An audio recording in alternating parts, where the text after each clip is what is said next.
A paz do Senhor, meu irmão, minha irmã, você professor, você aluno, você entusiasta da escola dominical, é muito bom encontrar você aqui na TV Me Educando. Eu sou o pastor Rubens Mendes e no nosso encontro de hoje estaremos dando continuidade ao primeiro trimestre do ano de 2017.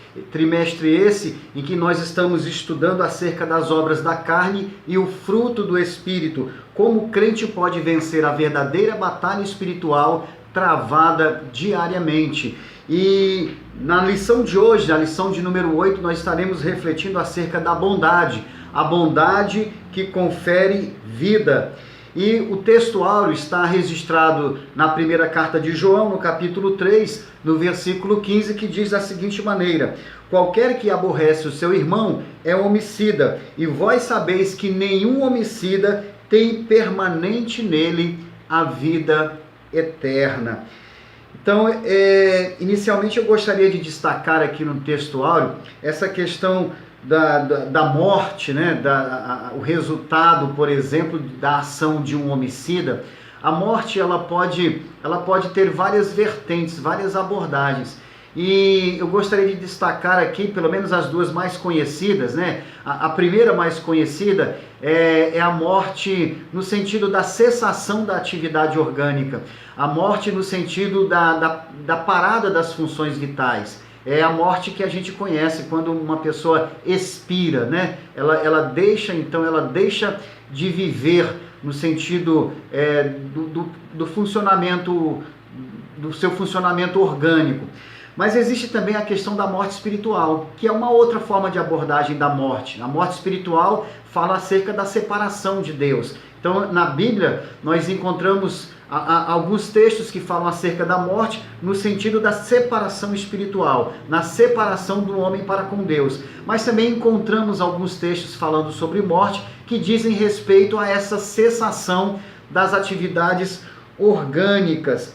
Mas é interessante que existem outras formas também de se matar, né? Como estamos aqui falando acerca do homicida. Então o homicida ele pode matar no sentido mais literal que conhecemos, tirar a vida de outra pessoa, mas o homicida também ele pode matar no sentido de eliminar ou de paralisar os sonhos da outra pessoa. Existem pessoas que são homicidas nesse sentido, no sentido de matar os sonhos, de matar a esperança no coração das pessoas. E nesse sentido, o diabo ele é muito eficaz, né? Ele é altamente eficiente nesse quesito de matar sonhos, de matar ânimo, de matar esperança. Né? Quando tem oportunidade, ele também age no sentido de matar, tirando a vida da própria pessoa. A verdade prática diz da seguinte maneira: a vida é um dom de Deus e ninguém tem o direito de tirá-la a não ser o próprio Deus, né? O próprio Criador. A leitura bíblica em classe encontra-se em Mateus, no capítulo de número 5, dos versos 20 ao verso 26. E aqui a nossa introdução, gostaria de destacar o seguinte: você já teve o coração transformado e regenerado pelo Senhor Jesus? É uma pergunta. Então, não há mais espaço em sua vida para sentimentos e desejos que faziam parte da velha natureza, né? Faziam parte da sua velha natureza. Essa questão da velha natureza me faz lembrar aqui o estilo de vida do urubu, né? O urubu, nós sabemos, é uma ave de rapina, é uma ave que se alimenta, na maioria das vezes, de carne estragada, né, de restos mortais de alguns animais. E o urubu, nesse sentido de se alimentar de carne estragada, aquela carne em estado de putrefação, né, cheia de vermes, de germes, de bactérias, aquela carne ela poderia fazer mal tanto ao urubu como a qualquer outro animal, né? Mas o urubu ele tem uma estratégia para poder se preservar acerca dos males que poderiam ser causados pela ação das bactérias presentes naquela carne estragada. O que o urubu faz? Depois que ele se alimenta com a carne estragada, o urubu sobe e vai às maiores alturas Muitas vezes nós observamos aquele ponto pretinho no céu, né, um urubu voando tão alto, e uma das razões que faz com que o urubu voe tão alto é exatamente para que a pressão atmosférica das maiores alturas, ela acaba por eliminar ou matar as bactérias que estavam presentes naquela carne podre que o urubu ingeriu. Então, quando a pressão lá de cima mata essas bactérias, aquela carne ela deixa de causar qualquer tipo de prejuízo, né, e de risco ao urubu. Então, a altitude faz com que o urubu se livre dos prováveis malefícios daquela carne estragada. E o que nós aprendemos então com isso? Nós aprendemos que em algumas ocasiões nós acabamos por ingerir comida estragada, né? São valores que nós assimilamos para a nossa vida e que são valores incompatíveis com os princípios do reino de Deus. São muitas coisas que nós, no decorrer da nossa vida, nós vamos nos alimentando no sentido emocional, no sentido espiritual, e essas coisas elas podem fazer muito mal a nós, né? A nossa saúde espiritual, a nossa saúde emocional. E um segredo aqui que o urubu acaba por nos ensinar é o fato de nós procurarmos subirmos às alturas de Deus, né? Quanto mais próximos de Deus nós chegamos, mais essas toxinas, né? Essas toxinas que são presentes no pecado, elas são eliminadas. A própria santidade de Deus, a atmosfera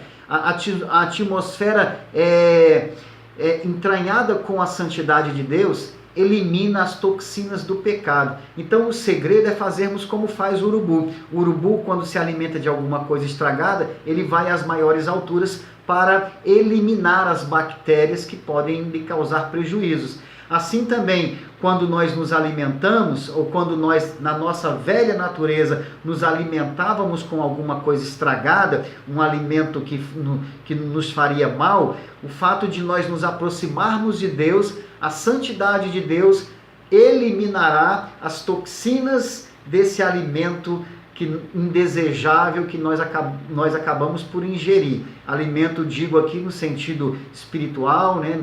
O pecado, ou no sentido emocional, coisas que nós permitimos que de repente habitem em nosso coração e acabam por nos prejudicar. Então a pergunta é: você já teve o seu coração transformado e regenerado pelo Senhor Jesus? Ou seja, você já se aproximou do Senhor? Você já penetrou nessa atmosfera de santidade de Deus? Se você já penetrou nessa atmosfera de santidade, você então ficou livre das toxinas do pecado. E aí não há mais motivo, não deve mais haver espaço em nossa vida para que hajam sentimentos e desejos que faziam parte da velha natureza. E um deles é o desejo homicida, né? O homicida no sentido não tanto de querer matar fisicamente alguém, mas aquele desejo de matar os sonhos de uma outra pessoa, né? E quantas pessoas nos dias de hoje, elas têm essa fome, elas são impulsionadas por esse desejo, por esse sentimento, o desejo de fazer com que a alegria das outras pessoas seja eliminada, né? Seja morta, e no lugar da alegria entre aí então a tristeza. O primeiro tópico aqui da nossa lição fala acerca da bondade. A bondade, o firme compromisso para o benefício dos outros. E o subtópico 1 diz o seguinte: a bondade como fruto do Espírito. Podemos afirmar que a bondade e a benignidade são frutos gêmeos. A palavra grega para bondade é agatsune, e essa palavra pode ser aplicada em relação a Deus como um ser perfeito e completo. E é interessante que lá no Saltério, lá nos Salmos, né, no livro dos Salmos de Israel, uma das marcas do caráter de Deus que mais é destacada no livro dos Salmos é a questão da bondade do Senhor. Vários são os salmos que cantam, né, que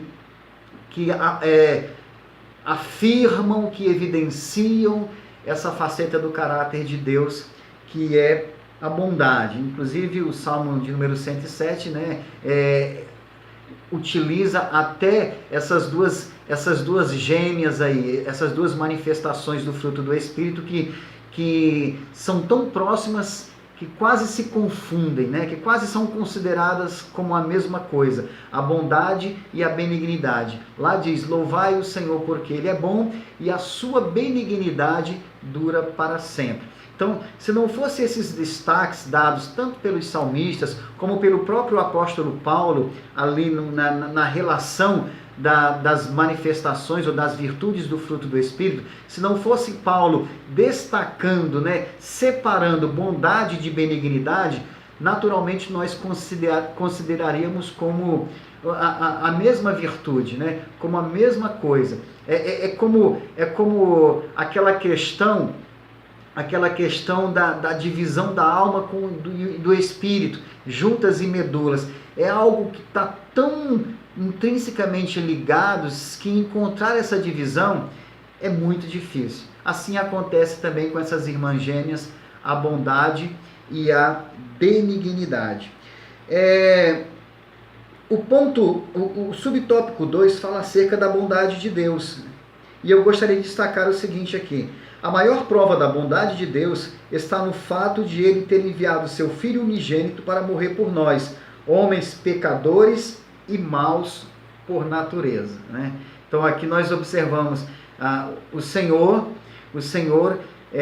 apesar de ser excelso, como diz o salmista, apesar de ser excelso, o Senhor atenta para o humilde, o Senhor atenta para o pequeno. E a gente vê a prova dessa atenção do Senhor, a prova desse amor do Senhor, de uma forma mais significativa, pelo fato dele ter enviado, dele ter removido o adorno ali do seu trono, né? Ele ter desenfeitado a sua glória, enviando o seu Filho para morrer por nós. Então isso é uma prova cabal do amor de Deus. É uma prova inquestionável do quanto Deus nos ama. Mas nesse processo também há uma outra prova inquestionável de alguém que também nos ama profundamente, o próprio Filho. Porque se o Pai, ele abriu mão, ele desenfeitou a sua glória para enviar o seu Filho aqui para a terra para morrer por nós, o seu Filho também, sendo Deus, ele não teve por usurpação o fato de ser Deus, mas anulou-se a si mesmo, aniquilou-se a si mesmo, assumindo a forma de servo. Prova extrema de amor é essa do nosso Senhor Jesus Cristo. O subtópico 3 diz o seguinte: um homem bondoso e uma mulher bondosa. Na Bíblia encontramos vívidos exemplos de homens bondosos, e Jó é um desses homens. E eu gostaria aqui de chamar a atenção para essa virtude, né? Dentre as várias virtudes que havia na vida de Jó, no caráter de Jó, a bondade também ela tem um lugar de destaque. Aqui no livro de Jó, no capítulo 29, do verso 12 ao verso 17, eu gostaria de ler esse trecho, porque mostra de uma forma assim bem clara, bem nítida essa faceta do caráter de Jó, que é a bondade. Jó, capítulo 29, do verso 12 ao 17, diz assim: porque eu livrava o miserável que clamava, como também o órfão que não tinha quem o socorresse. A bênção que ia perecendo vinha sobre mim, e eu fazia que rejubilasse o coração da viúva.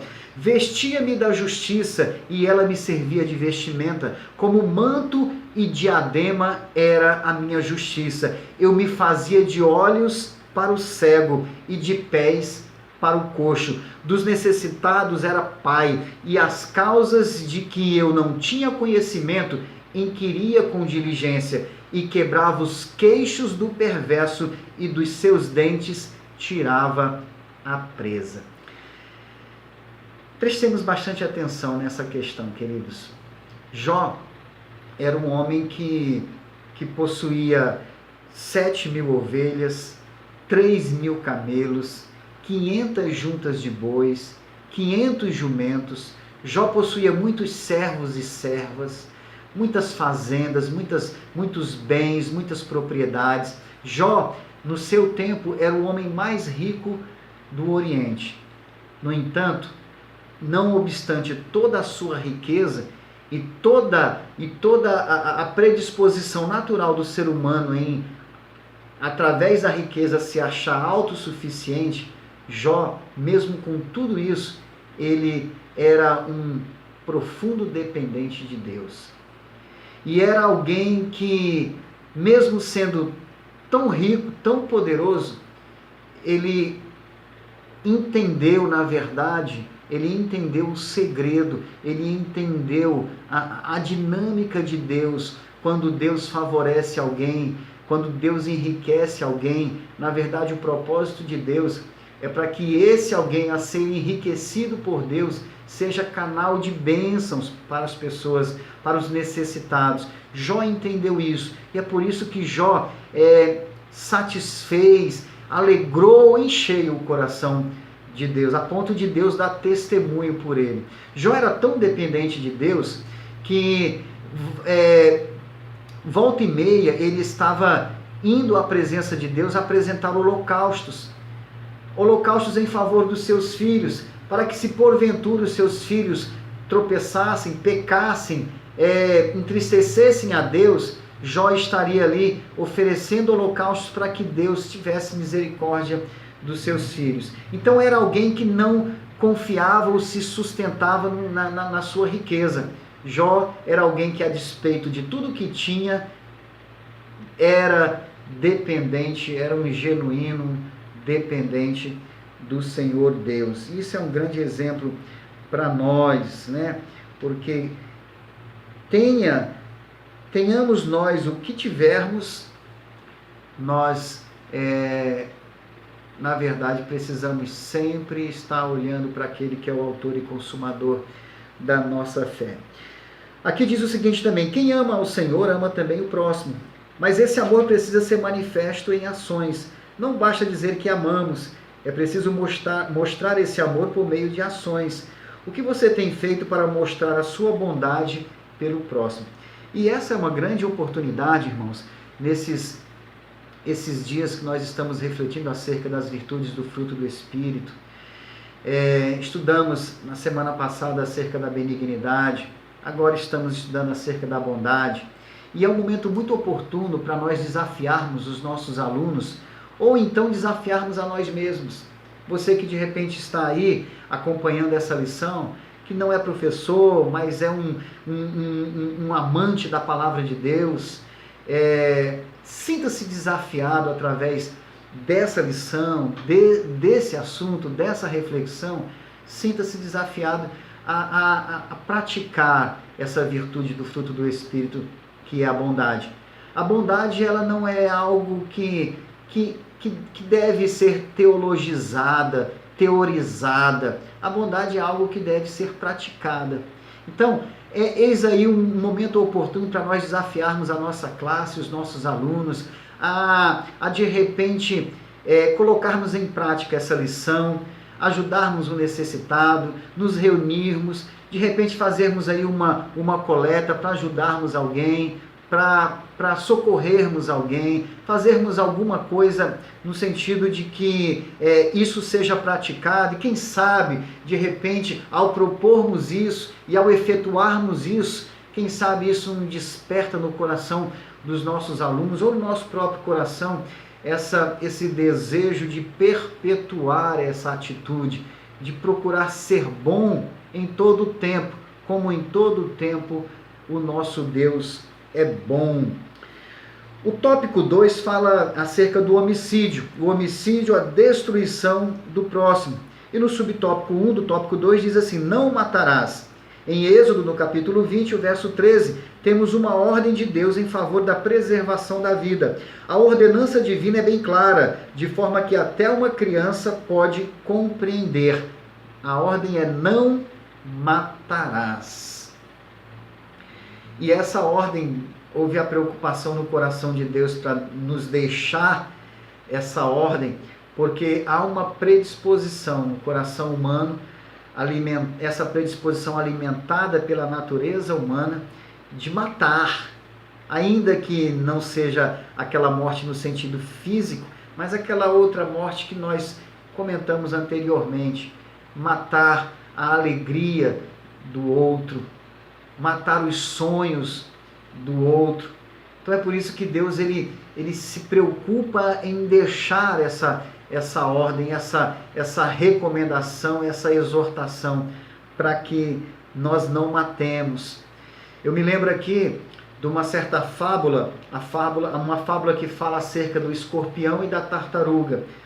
E essa fábula diz acerca de uma enchente, né? Houve uma enchente, um torrencial de águas ali, chuvas fortes em uma determinada região, próxima de um rio, e aquele rio começou a subir, e havia ali um escorpião na beira do rio, e aquele escorpião, de repente, ele se vê ilhado, né? A toda a sua volta havia água, e ele não sabia nadar, ele estava preocupado em se salvar, mas não tinha recursos, ele não tinha como se salvar ali à medida que as águas iam subindo. Mas de repente ele vê descendo o rio uma tartaruga, e aí o escorpião chama a tartaruga e pede para que a tartaruga lhe ajude a transpor o rio, a transpor aquelas águas, até que ele pudesse chegar a um local seguro. E a tartaruga então pediu para que o escorpião subisse ali na sua carapaça, né?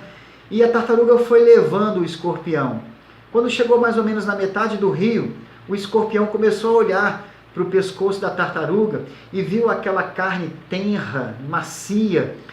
E então a cauda do escorpião começou a se levantar, e o escorpião tentava relutar, tentava não dar vazão àquele impulso, mas cada vez mais a sua cauda com o seu ferrão se levantava, até chegar ao ponto dele enfiar o ferrão no pescoço da tartaruga e inocular o seu veneno. A tartaruga olha para o escorpião e pergunta: mas por que você fez isso? E o escorpião responde: eu não consegui suportar, foi a minha natureza, né? Então o escorpião causou um malefício para a tartaruga e um grande prejuízo para si mesmo, porque uma vez a tartaruga morrendo, ninguém poderia mais fazer com que o escorpião se salvasse, né? Então a nossa natureza humana é muito propensa a fazer esse tipo de coisa. Se nós não estivermos em Cristo, se nós não estivermos arraigados em Cristo, se nós não tivermos experimentado um novo nascimento, muito provavelmente a nossa natureza humana, em vários momentos, ela vai nos trair, né? Ela vai inclusive nos prejudicar. Porque, irmãos, se há uma coisa que nos prejudica, que nos envenena, é quando nós praticamos o mal. O mal é o antônimo do bom, da bondade. A maldade é o antônimo da bondade que nós estamos falando aqui. Então, quando alguém pratica o mal, ele tanto prejudica o outro quanto prejudica a si próprio. Ele se intoxica, né? Porque o mal tem essa capacidade, prejudica, é uma via de mão dupla, prejudica o outro, mas prejudica aquele também que o cometeu. Por isso aí a exortação de Deus: não matarás, né? O apóstolo Paulo na sua carta aos Romanos, né, no capítulo 7, no verso 18, ele nos diz o seguinte: porque eu sei que em mim, isto é, na minha carne, não habita bem algum. Com efeito, o querer está em mim, mas não consigo realizar o bem, né? Então aqui, esse texto ele vem falando acerca de um dilema que Paulo, na verdade, experimentou, e acerca do desejo de fazer o bem, mas, na verdade, acabando por fazer o mal. E aí, no final disso, ele pergunta assim: homem miserável que sou, né? Quem me livrará do corpo dessa morte? Então, isso já mostrando que, na verdade, em nós mesmos não há poder suficiente para refrearmos o mal, refrearmos a maldade, né, que é intrínseca a nós. Mas quando se faz a pergunta: pobre e miserável que sou, né? Quem me livrará do corpo dessa morte? A gente então pode ter a resposta aí o Senhor Jesus é capaz. E pelo agir do Espírito e pelo cultivo do fruto do Espírito em nós, somos sim capazes de termos esse mal refreado, esse impulso para fazer o mal sendo refreado dentro de nós. O subtópico 2 fala acerca do aborto. O aborto, a morte de um inocente indefeso. Quando falamos em homicídio, estamos também nos referindo ao aborto. Este ato perverso está inserido no 6º mandamento, pois é um atentado contra a vida de um indefeso, além de ser um ato contra Deus, que é o doador da vida. Eu queria chamar a sua atenção para o Salmo 139. Salmo 139, aqui do verso 14 ao verso 16, tem algo que é muito significativo para a nossa reflexão nessa questão do aborto. O texto diz o seguinte: eu te louvarei, o salmista dizendo, eu te louvarei, porque de um modo assombroso e tão maravilhoso fui feito. Maravilhosas são as tuas obras, e a minha alma o sabe muito bem. Os meus ossos não te foram encobertos quando no oculto fui feito, e entretecido nas profundezas da terra. Os teus olhos viram o meu corpo ainda informe, e no teu livro todas essas coisas foram escritas, as quais em continuação foram formadas, quando nem ainda uma delas havia. E é interessante, irmãos, esse salmo, porque ele fala de uma obra de arte de Deus, né? Quando o salmista fala acerca dos seus ossos, né? Quando ele na verdade foi formado por Deus, Deus estava ali trabalhando e lhe entretecendo, Deus estava ali tecendo, né? Tecendo os seus tendões, as suas artérias, as suas veias. É como que se o próprio Deus estivesse ali dando forma, e isso tudo acontecendo no ventre, sabe? Essa obra sendo realizada no ventre. E aí nós entendemos, queridos, que desde o ventre, na verdade, Deus já está projetando a vida. Desde o ventre, Deus já está promovendo a vida. E se é Ele quem está fazendo, quem somos nós para decidirmos encerrar, para decidirmos dar cabo à vida de alguém, ainda que seja um embrião, né? Ainda que seja um embrião.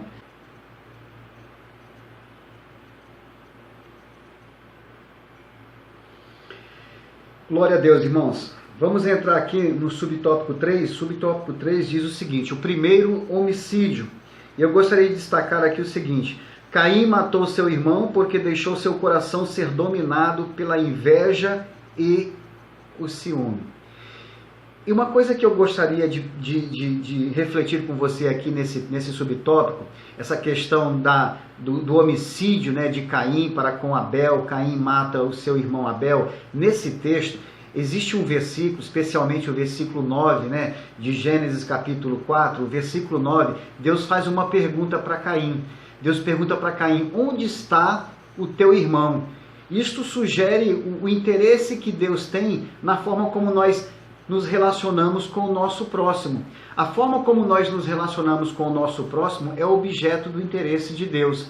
Por quê? Porque a forma como nós nos relacionamos, aquilo que fazemos ou deixamos de fazer para com o nosso próximo, pode honrar ou vituperar o nome de Cristo, pode honrar ou desonrar o nome do Senhor, enquanto testemunhas que somos do Senhor. Então é muito importante estarmos atentos à forma de nós nos relacionarmos, porque nessa pegada do relacionamento com o próximo, poderemos honrar ou desonrar o nome do Senhor. Então Deus, ele se preocupa com isso, mas Deus também se preocupa na forma como nós nos relacionamos conosco mesmo, o relacionamento que há conosco, né? E voltando um capítulo aqui no livro de Gênesis, no capítulo 3, no verso 9, Deus também faz uma pergunta. Agora a pergunta é dirigida a Adão. Adão, após cometer o seu pecado, Adão se esconde de Deus. E em um dado momento, exatamente aqui no capítulo 3 de Gênesis, no verso 9, Deus faz a seguinte pergunta para Adão: Adão, onde tu estás? Então perceba, assim como Deus se preocupa da forma como nós nos relacionamos com o nosso próximo, Deus também se preocupa com a forma como nós nos relacionamos conosco mesmo. Adão, aonde tu estás? Aonde está o teu coração? Aonde estão os teus pensamentos? O que você fez? Que posição agora você tomou diante da vida, né? E isso é interessante porque nós estamos falando aqui acerca de homicídio e existe a possibilidade também de nós sermos homicidas de nós mesmos. Que aí no caso seria o suicídio, né? Quando nós, por exemplo, matamos os nossos sonhos, quando nós paralisamos os nossos projetos de vida, quando nós penduramos a nossa harpa no salgueiro, né? E essa questão de pendurar a harpa no salgueiro nos remete ao Salmo 137, quando o povo de Judá estava sendo levado cativo ali para a Babilônia. Ao chegar na Babilônia, diante dos rios da Babilônia, o povo de Judá pendura as harpas no salgueiro, né? Como se fosse um ato simbólico dizendo, olha, o instrumento que nós utilizamos para cantar, para louvar ao Senhor, esse instrumento não tem motivos, nós não temos motivos para utilizá-lo. Não há motivos para cantarmos e para celebrarmos enquanto cativos aqui na Babilônia. Então eles penduraram as harpas no salgueiro. E às vezes nós fazemos isso também. Nós penduramos a nossa harpa no sentido de perder todo o ânimo, de perder todo o ânimo para continuar vivendo, né? Isso é uma forma de nós cometermos um homicídio em nós mesmos, né? Um suicídio. Suicídio nas nossas emoções, nos nossos projetos de vida. O tópico 3 diz o seguinte: sejamos bondosos e misericordiosos. O subtópico 1 do tópico 3 diz, servindo ao outro com amor. E pensando nessa questão de servir ao outro com amor, eu me lembro aqui de uma frase de Stanley Orton, né? Stanley Orton, ele disse o seguinte, que tudo aquilo que nós recebemos de Deus, os dons, os talentos, os recursos que nós recebemos de Deus, na verdade, esses recursos são para servir ao próximo.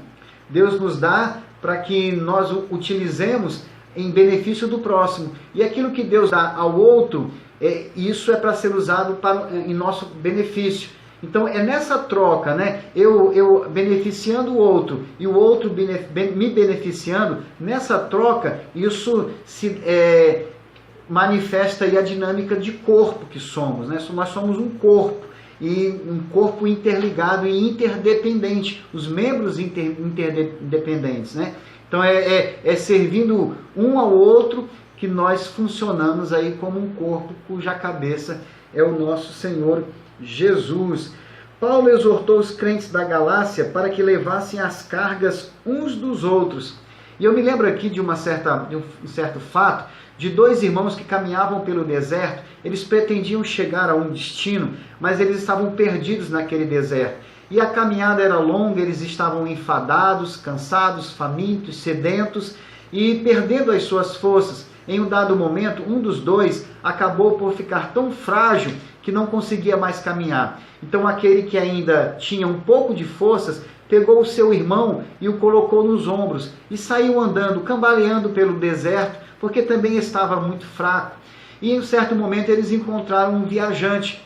E aquele viajante perguntou, olha, mas como você, que já está praticamente sem forças para se sustentar, como você ainda carrega alguém nos seus ombros? E ele falou assim, olha, eu sei que eu estou sem forças, mas ele é o meu irmão, né? Ele é o meu irmão, ou seja, eu não posso desampará-lo. Enquanto houver algum recurso em mim, enquanto houver alguma força em mim, eu vou suportar, eu vou sustentar o meu irmão. E é exatamente essa a proposta para a nossa vida como igreja do Senhor. Nós nunca estamos tão desprovidos de recursos que não podemos ajudar alguém. Sempre há algo em nós que acaba sendo útil para o nosso próximo. Louvado seja o nome do Senhor. O subtópico 2 diz o seguinte, ajudando o ferido. Vivemos dias difíceis nos quais o egoísmo tem imperado em nossa sociedade. Isso nós, inclusive, comentamos na aula passada, né? Acerca do egoísmo. As pessoas estão agora vivendo sobre uma ótica em que elas olham umas para as outras e estão sempre perguntando o que é que podem explorar no outro. não, ao contrário da pergunta que deveriam fazer, o que que eu posso ser útil ao outro. Na verdade, a pergunta que é feita é, o que o outro me pode ser útil. Isso é uma manifestação clara do egoísmo que tem sido a marca da nossa sociedade atual. Que não venhamos a agir como o sacerdote e o levita da parábola do bom samaritano. E é interessante essa parábola, porque nós temos ali um moço que estava à beira do caminho, meio morto, né? Muito enfermo, necessitado, e ali passavam pessoas em direção a Jerusalém. E em um dado momento passou um sacerdote, passou um levita e aquele moço continuava ali. Talvez aquele sacerdote e aquele levita estivessem muito ocupados, né? Assoberbados com outras coisas, e eles não tinham tempo para socorrer alguém. E aí a parábola fala acerca de um samaritano que vinha passando e despendeu do seu tempo para ajudar aquele pobre necessitado. E pensando nessa questão, nessa postura, tanto do sacerdote como do levita, né, que estavam tão preocupados com as suas atividades, talvez o sacerdote estivesse indo ao templo para fazer o sacrifício, né, e nesse afã de fazer o sacrifício, eles na verdade não atentaram para a recomendação da palavra do Senhor. Quando o Senhor mesmo declara que nós precisamos aprender o que significa misericórdia quero e não sacrifício. Ou seja, não adianta nada nós nos preocuparmos com o sacrifício, não adianta nós nos preocuparmos com o cerimonial, com a religiosidade, se nós não atentarmos para a questão da misericórdia. Porque a misericórdia honra, a misericórdia glorifica o nome do nosso Senhor. O subtópico 3, irmãos, diz assim, ajudando os irmãos. Quanto aos irmãos em nossas igrejas, quantos irmãos em nossas igrejas estão carecendo de uma ajuda financeira, de uma oração ou de uma palavra de consolo, mas às vezes nos tornamos indiferentes à dor do outro e nos esquecemos de ajudar aqueles que estão perto de nós. Então, em suma, aqui, nesse subtópico, nós podemos destacar o seguinte, às vezes as pessoas correm tanto no afã de ter, para então depois descobrirem que o real sentido da vida não é ter, é ser misericordioso, é ser bondoso, é ser benigno, é ser paciente, é ser longânimo, né? Na verdade ser aquilo que Deus quer que nós sejamos, uma bênção, né, para com os outros. Amém, meus queridos? Que o Senhor nos abençoe, que o Senhor a cada dia nos fortaleça, em o nome de Jesus Cristo. Amém.